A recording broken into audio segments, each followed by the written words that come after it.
Japan's not actually suffering a financial crisis or a banking crisis.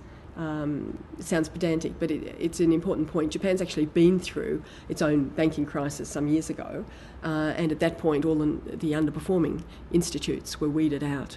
And so Japan's financial institutions are liquid and stable, and its firms, its companies are cashed up and not leveraged. So that means that we're not going to see the high-profile sort of corporate collapses that we may be seeing in other markets. Japan's also showing signs that it may have actually anticipated the downturn, or at least learned from previous crises that it's been through.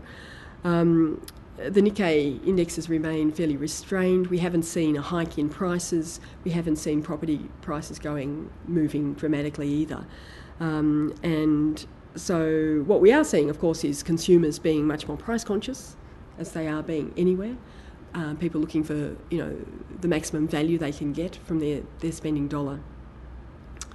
And that the headlines that you would have seen here, I think it showed a 12.7% annualised figure was bandied about, and to indicate that Japan was in a really bad state. This 12.7% figure was, as I say, extrapolated from a 3.3% downturn in the October to December quarter.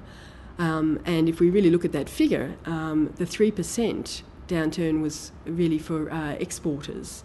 So Japan's export sector is contracting, and that's where those large companies are feeling the pain at the moment. And the 0.3 remaining was really a contraction in consumer spending. If you walk out into the streets of Tokyo and look at people shopping, it's business as usual. And as I say, for Australian products and services, with the exchange rate, our products have never been more competitive.